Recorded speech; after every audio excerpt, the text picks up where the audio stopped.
Emma had always loved the rain. As a child, it meant warm cocoa, her mother's humming, and cozy nights reading near the living room window. But at 28, rain meant memories she couldn't outrun. She had just moved into a crumbling old flat on the 6th floor of an aging apartment block downtown.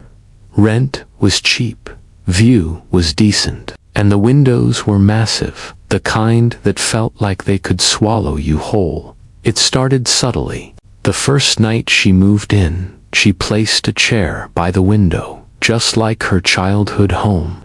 But by midnight, she awoke to the sound of sobbing, not hers. It was soft, distant, but unmistakable. She turned on the light. Silence. Her door was locked. She was alone. The next night, it happened again. This time, she stared into the glass and swore. The reflection wasn't her. She tried to shrug it off. Grief messes with your mind. After all, she was still recovering from her fiancé Henry, who had vanished just 3 months before their wedding. No note, no message, nothing. One morning he left for work and never returned, but the sobbing from the window became more frequent. And then, on the 7th night, it spoke. "He's still waiting."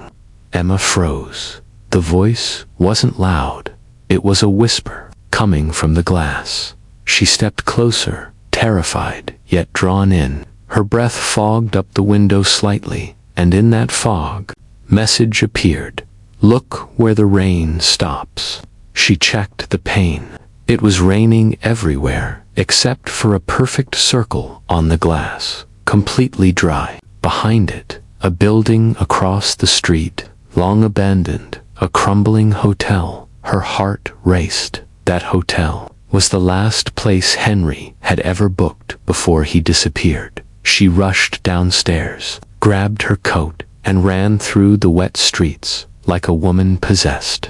Thunder rumbled above. She found herself standing in front of the broken doors of the Oberlin Hotel, closed for years, but the front door creaked open on its own.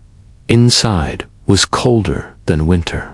Dust hung in the air like ghosts. Her phone's flashlight flickered but stayed on, following her gut.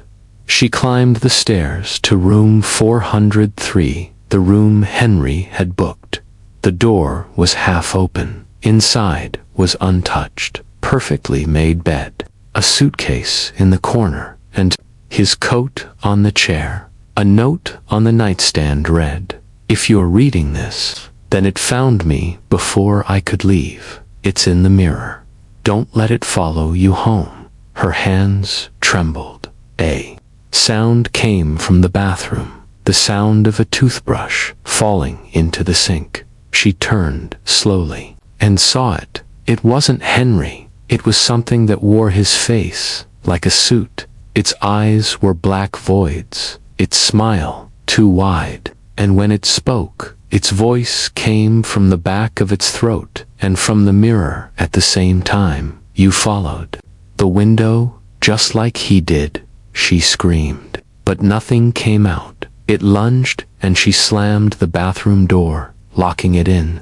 She ran down the hallway, down the stairs, out into the pouring rain, and didn't stop until she reached her apartment. She never looked out the window again.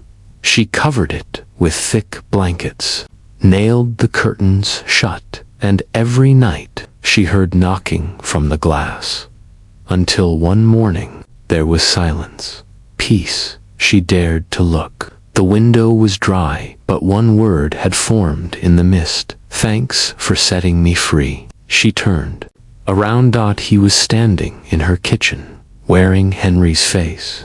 The window never showed her the world again, only the eyes of what waited behind it.